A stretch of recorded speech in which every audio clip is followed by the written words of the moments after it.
Coming up tonight on Connecting Point, the considerations of being an organ donor. There are over 117,000 people in the U.S. waiting for a transplant, 3,000 here in Massachusetts. Rethinking South Africa's Truth and Reconciliation Commission. Most people are amazed to find out that the crime of apartheid itself, which is a crime under international law, was not at issue in the Truth Commission. And after nearly a month of spring training, the Republicans' Ron Campbell is ready for baseball. You could make a case that they'll finish last. You could make a case, a growing case, that they'll contend because they do have pitching. When you have pitching, you got a chance. That's all next on Connecting Point. Connecting Point is brought to you by the members of WGBY and by Azure Green, celebrating all paths to the divine, operating in Middlefield, Massachusetts since 1986.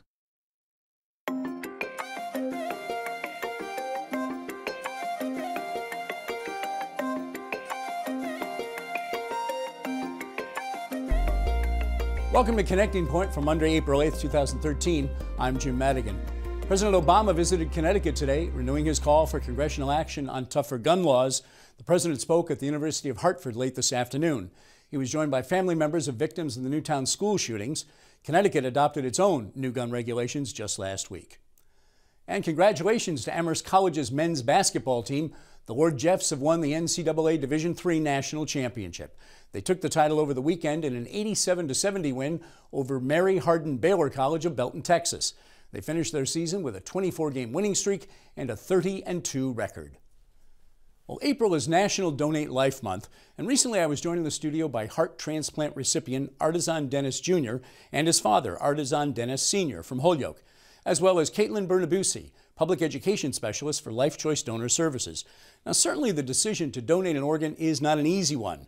And we began the conversation by talking about what role Life Choice Donor Services plays in making this decision.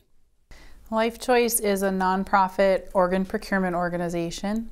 Our mission is to work with families whose loved ones have died and become eligible to donate organs and tissues. And we work with those families within the hospitals in our service area to help recover organs and tissues for transplant. You are the designated nonprofit organization really on donor services for 3 counties here in Western Mass and a chunk of Connecticut, correct? That's correct, yes. Okay. Artisan Dennis Jr. Let's talk about your story a little bit. Serious health problems from the time you were, what, about 6 months old, really from birth. At the age of 10, your heart is failing. You get a heart transplant. It's 5 years ago, you're 15 now. How you doing? I'm doing very well. Thank you. Life pretty normal? You do what you want? Do what a guy 15 does pretty much? Yeah, most of the time. Most of the time, we're not going to go beyond that. But let me talk to Dad, Artisan Dennis Sr. What a situation this has got to be for a mom and dad. Your baby is born, and the worst thing you can imagine, the doctors tell you, seriously ill. Heart problems, congenital heart defect right from the start. Tough decade, really, leading up to his heart transplant. Talk about that. Well, we actually found out he was sick in utero. Our midwife, Brenda Bologna, noticed that there was something wrong. So she alerted the doctors, and we went through all the motions. Actually, when we found out it was really severe, I was at work. My wife found out by herself. So it was kind of a traumatic experience for us. And you know, we were set up for the worst. We were told that he was going to probably be purple when he was born, and they were going to have to whisk him away as soon as he came out. But he came out pink, like a normal baby, and instead of crying like a normal baby, came out saying "mama." Wow. Truly, came out saying "mama," and well, for that time we experienced up and down. You know, he had a lot of issues. We understood that. I stayed in Boston with him for a while. She stayed in Boston with him for most of the time. You know, they do have a serious bond, mom and Artisan. He had his first open heart surgery at, I think, 6 months. Is that right? 2 months, excuse me. You gave me the right information before. I told you I'd mix it up. But I mean, that's heavy duty. Yes, that's is. Real. Yeah. It sent us for a whirl. But he came through it with flying colors. 2 other surgeries later, well, 3 other surgeries later, then we found out he was going to need a heart transplant. You know, one day he woke up with severe chest pain. There it was. And that was our time of reckoning there, you know, what to do. Let me ask Caitlin to pick it up there. When a patient, young or old, gets to that point, let's talk about what happens and the process after Artisan or any patient gets on that transplant list. Sure. Well, from the donation side, our organization does the organ and tissue recovery and then kind of passes off to the transplant surgeon. So we really try to maximize every opportunity for donation because there are people on all areas of the spectrum, young and old, whose lives depend on getting that transplant. And then I'm sure the Dennis family had to go through a long process of being listed and tests and staying healthy enough for transplant, but also being sick enough to need that transplant. It's my understanding from the information Life Donor Services gave me that it was about a 3-month time period from the time Artisan was put on the transplant list till a heart was available. Is that about average, or that almost sounds like it might be a little quicker than is sometimes normal? Any average? It really depends on organ, and it depends on the age of the patient, how sick they are. For a kidney, the average wait right now is about 4 years, but that depends on what center you're listed at too. So it varies, but it's hard because when someone does get to the point of needing a transplant, some people need it quicker than it's available, and that window is very delicate. The need is enormous. I know the numbers are amazing. Serious need for donors. Sure. There are over 117,000 people in the U.S. waiting for a transplant, 3,000 here in Massachusetts. 18 people die every day because of the shortage. Last year, there were about 28,000 transplants, so you can see the need just far outweighs the supply. Artisan Jr., let me come back to you for a second, because I know this is not the easiest thing for anybody to talk about, but a young guy your age shouldn't be thinking about, you know, serious medical problems. It's past you now, thank goodness, but still, I mean, this is heavy-duty stuff. Do you ever think about, I mean, what your life is like now, what it was like? I mean, you remember when you were 10 and how sick you were, how bad you felt, I'm sure. Does that ever go through your mind, or are you just done with that? Is it the past? Every single day that's with me. Every single day.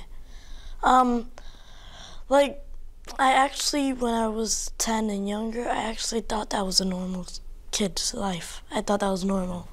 Not being able to do things, not feeling good. Yeah, I thought that was normal, knowing, oh, that my brother and sister and family can play, and I was just here to just watch them play.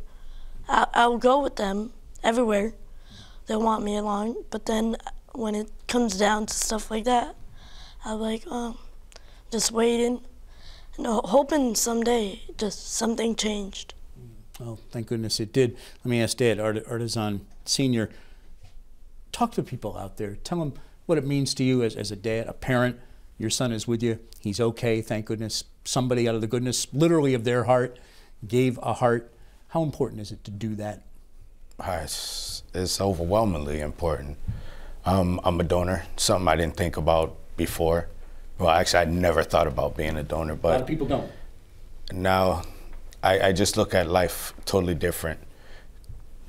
You can't really put into words on how I feel about what I've had to go through, what my son's gone through, but I encourage everybody out there who, even if they don't have a sick member in their family, to donate, you know, to science, to saving another person. It's overwhelming, you know, like the numbers say. I mean, there's a lot of people out there that need the help.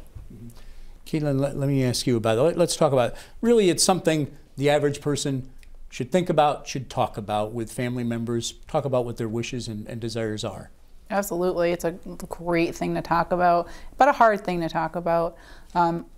Our studies show that about 90% of people support donation and think it's a good thing, but in Massachusetts, only about 40% of people have actually taken the step to join the donor registry and be registered with motor vehicles.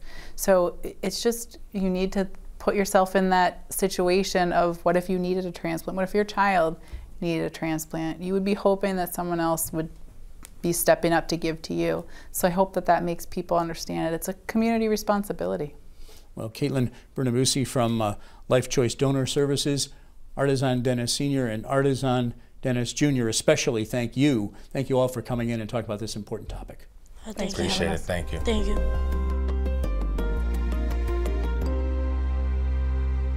Adam Sitze, Assistant Professor of Law, Jurisprudence, and Social Thought, is delivering the annual Max and Etta Lazarowitz Lecture tomorrow at Amherst College. The talk, titled Rethinking South Africa's Truth and Reconciliation Commission, will be followed by a reception. Both those events are open and free to everybody. I had the opportunity to talk with Professor Sitze recently about his upcoming lecture, and I asked him what drew him to study South Africa. Well, I had been studying human rights abuses in Latin America as a graduate student in the 1990s, and it just seemed to me that the news was so bad so repeatedly and so little was being done to redress these abuses that the news that was coming out of South Africa at the time in the early 1990s showed an alternate model and a kind of positive, affirmative way to deal with human rights abuses and to create a new moral order for a post-conflict society. The title is fascinating. The Impossible Machine, the genealogy of South Africa's Truth and Reconciliation Commission.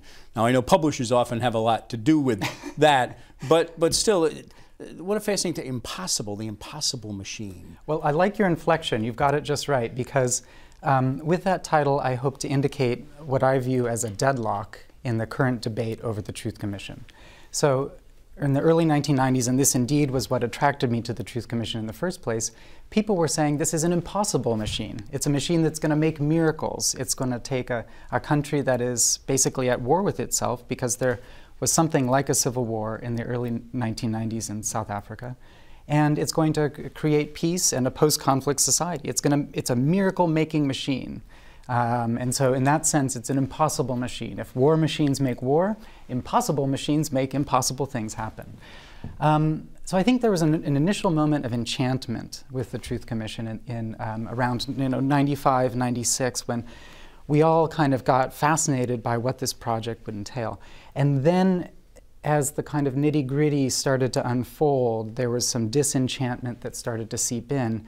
And then people started to say, hold on now, this impossible machine actually is an impossible machine. It's a machine that doesn't work, that misfires, that didn't produce reconciliation in the least, and that in fact has overpromised itself. So basically, the objective of my research is to move us beyond that deadlock, enchantment, disenchantment. We can do better than that. But it just strikes me what an amazingly difficult charge this commission, Truth and Reconciliation Commission, had before it. Here's a nation, majority of its people had been held in absolute servitude, and that doesn't even begin to say what apartheid was like in Africa. I mean, something multiples beyond our injustices in our own American racial civil rights or non-civil rights Jim Crow system. And yet they're charged with sorting through all the atrocities, all the things that were done and that happened. Could anything like that conceivably succeed, do you think?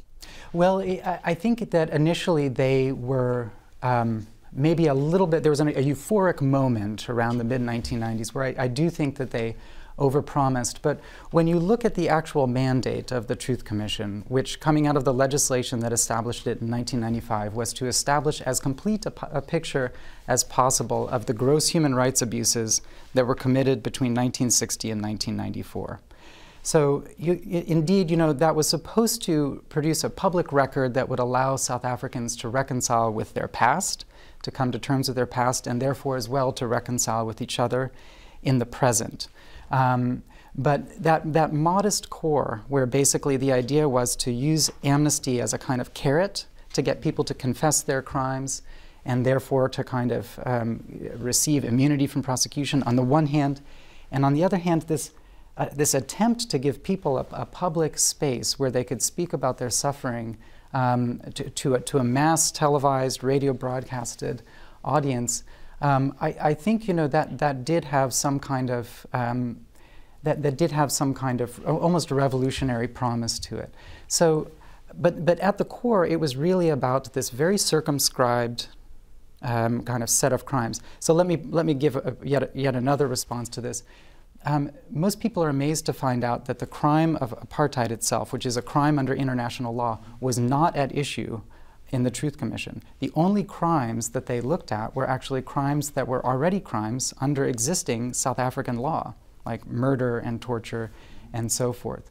And so that was part of the kind of confusion as well. This commission had to work from the parts, all of these individual gross abuses of human rights, and they had to establish a picture of the whole, but without having support from the international law category. You were also invited, certainly on the basis of your earlier work, I'm sure, and your studies, your interest, to write a chapter for the Cambridge companion to Nelson Mandela. You specifically were asked to look at his legal background. He is an attorney, as probably a lot of people forget, a chapter called Mandela and the Law for that Cambridge study. You went to South Africa, you had amazing access to archival materials. That alone had to be an amazing thing to be asked to do and an amazing thing to participate in.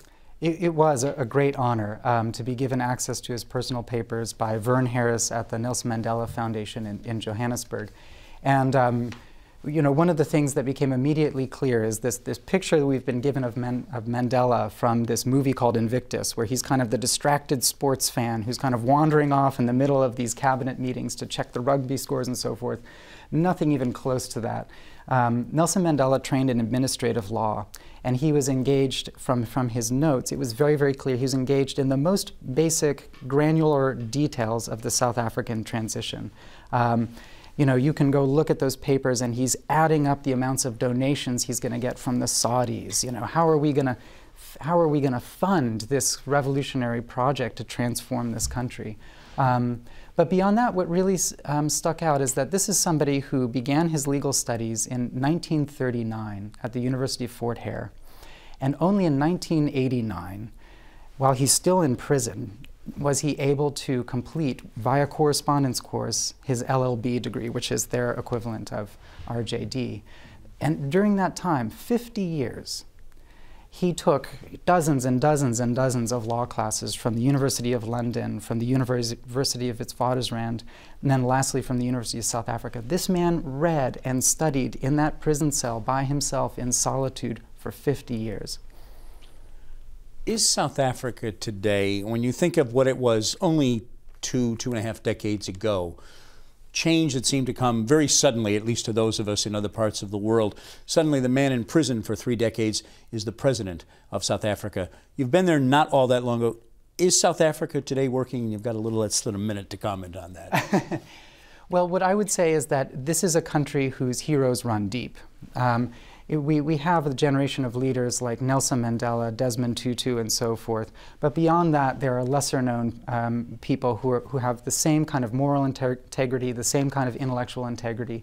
South Africa has problems. There's no doubt about that. But the more time you spend there, the more hope you get about the future of this country. Well, Professor Adam Seitz from Amherst College, thank you so much for your time and perspective, sir. All right, thank you very much.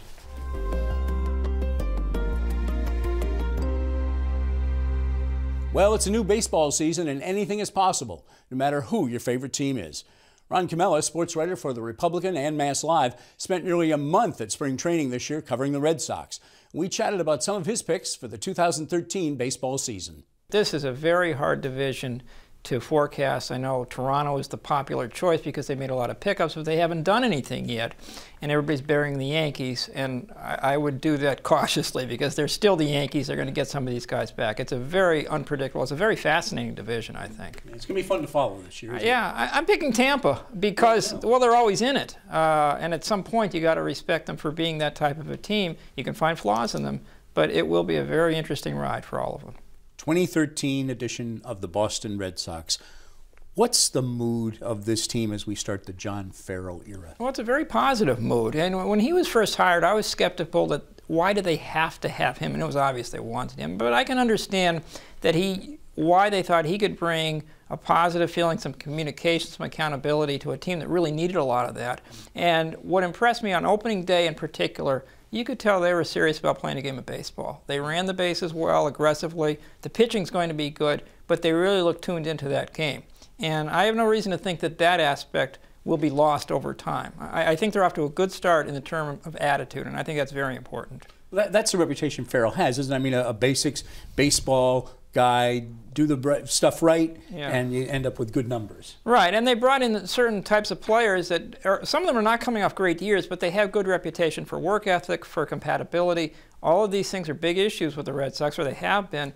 And so far, I think they've been dealt with well. And I think a lot of the people who downgraded their chances a month or two ago are taking a second look and saying, you know, maybe they're not going to be as bad as we thought. I got to ask you about a line in your Easter Sunday column, kind of previewing the year. I love this line. I'm not giving the whole thing, but you begin by saying, I'm fascinated by this team. I am also stumped.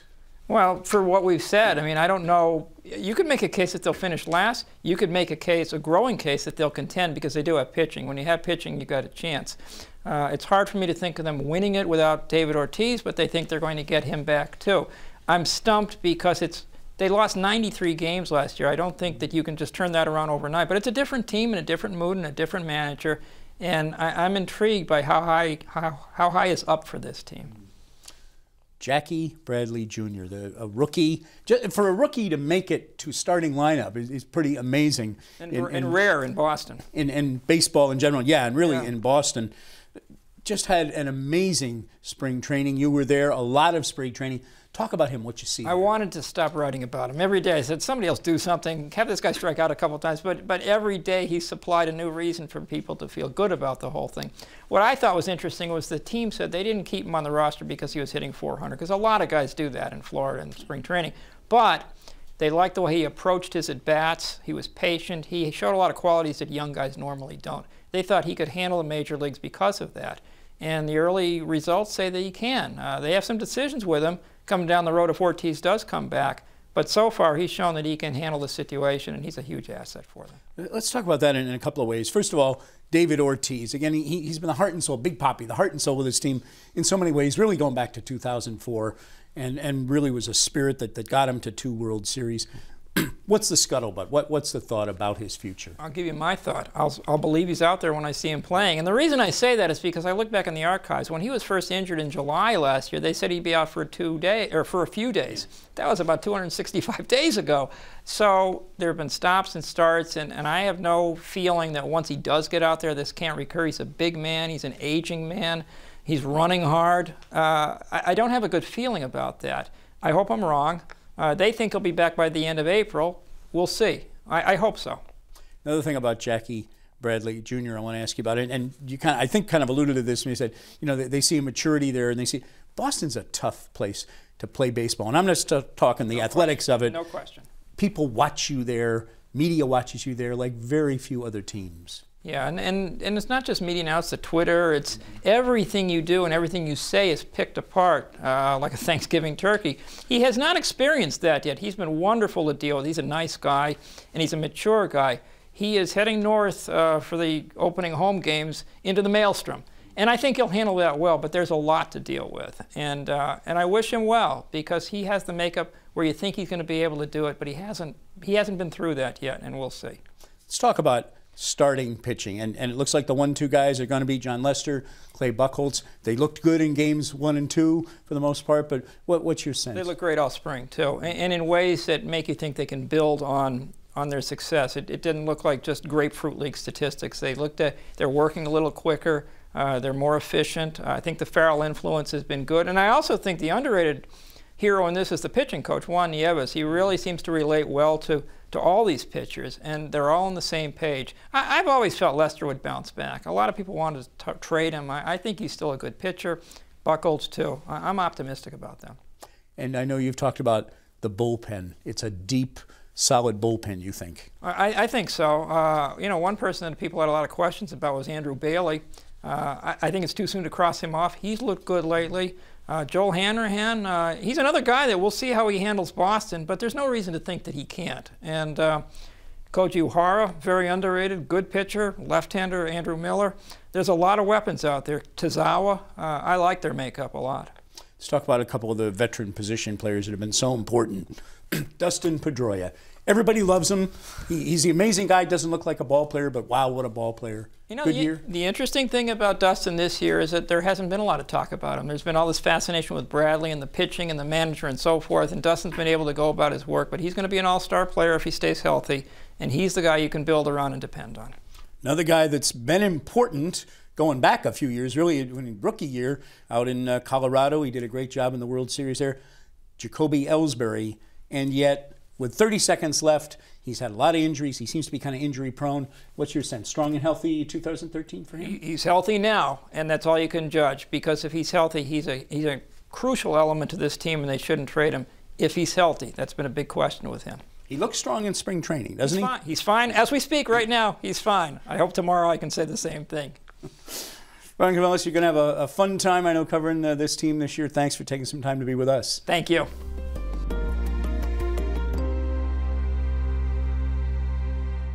Well, that's our show for tonight. Coming up tomorrow on Connecting Point, how education plays a key role in fire safety. We've already educated thousands of Springfield children this year on fire safety, and really trying to get across the most important message that these accidents, these fires, they're preventable. The decommissioning of 4 towns to serve the water needs of Boston.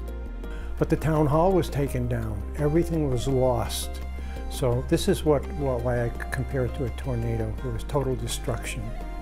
And going for gold, the dream of a local Paralympic skier. You always have to try and find the best in everything, and you can't let one thing bring you down, and you gotta just pick yourself up and look above it. That and more tomorrow night on Connecting Point. I'm Jim Madigan. Hope you have a good evening. Connecting Point is brought to you by the members of WGBY.